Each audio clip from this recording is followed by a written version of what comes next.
Welcome to 5 and 5 from the One Stop Co-op Shop, where I discuss 5 key elements of the game in about 5 minutes. I'm Michael Kelly, and today I'm looking at 20 Strong, the modular dice system game from Chip Theory. And disclaimer that I was given an early review copy of this one. At this point, I'm pretty much a Chip Theory fanboy. I've liked to love almost everything they've come out with, but how does a much smaller dice game do for them? Let's find out and get to the list.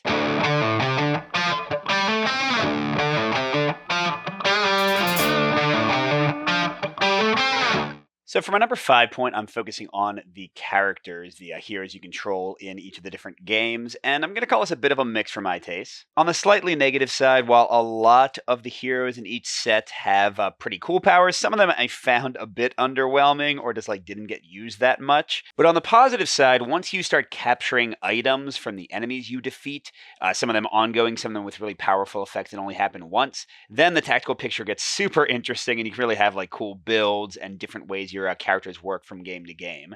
So that's fully positive. The heroes are a bit more of a mixed bag. So I guess it's a mix and leaning pro, but still not 100% positive. My number 4 point is also a bit of a mix for my taste, and that's the leveling and progression in the game. So a lot of the enemies you defeat will give you immediate upgrades to your stats, your health so you don't die, your strategy so you can hold more items and roll your dice more often, and then your recover stat that lets you get dice back to use in the next fight. And on the negative side, I have felt like recovery is the one you need to get up frequently because otherwise you just slowly run out of dice and die a terrible death. And there are some other samey elements to some of the games. Like in Too Many Bones, I haven't seen much reason not to get my full backup plan like in my first or second fight because I immediately get upgrades to my stats and also a better ability. But on the positive side, leveling up remains consistently fun, and some of the modules and ways to play don't really give you consistent ways to raise up your main stats, so things become more interesting and tense. And also on a positive note, each of these sets has a way to raise up the difficulty to truly ridiculous levels. So if you find the game too easy or find you're snowballing to a victory too frequently, you can make it as hard as you want, make it almost impossible to win. But for my number 3 point, I have a full pro for my taste, and those are the enemies and their powers and kind of the variety of engagements you have. You'll have easier fights with just a single enemy, and then you'll have more epic ones with 2 or 3 or 4 enemies.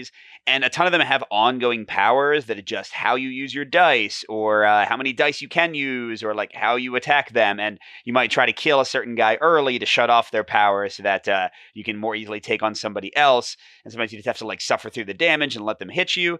It's really cool. It really changes up the tactical picture. And for my number 2 point, it's also a full-on pro for my taste, and that's the modular nature and kind of the different way these different sets work. Now, to be fair, a possible negative, you do have to pay $20, I think the price is, for each one.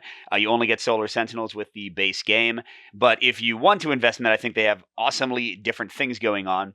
So Solar Sentinels, you're just picking from one of 3 piles, and once you get rid of all of the piles of one, you can face down the boss. So it's definitely the most straightforward of the 3. But then they add in these missions that you have to complete in different order that really change how you approach things, really change who you kill and when you want to kill them. Too Many Bones, this one also has some cool stuff going on. So here the battles get really big, but the enemies are generally weaker because you fight enemy points equal to your day, so you could have very quickly 4 different people active, whereas the other ones it's very rare for you to have more than 1 or 2 active at a time. You also have interesting choices with these tyrant cards that change up how the fight works. You can unlock loot. You can do these non-combat encounters. And then holy crud, Victorium is such a different thing. I think Too Many Bones and Solar Sentinels have some similarities to each other, but Victorium, you're traveling around and fighting the top cards of all these things. You have to do these boss fights against Primuses, which are really tough, sometimes almost as tough as the final boss. And then the final boss is just crazy, a really epic battle.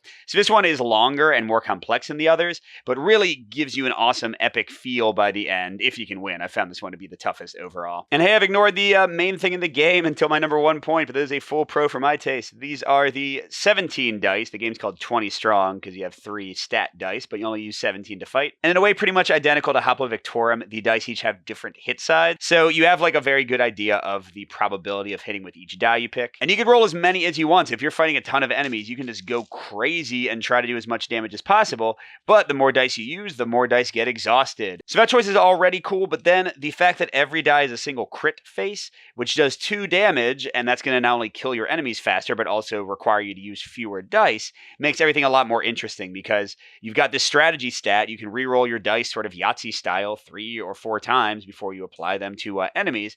So you might want to use fewer dice and re-roll them a bunch. and hope that was pretty good for some crits to come out. And the enemy abilities and the items I've already mentioned kind of play into this and make it even more complex and interesting.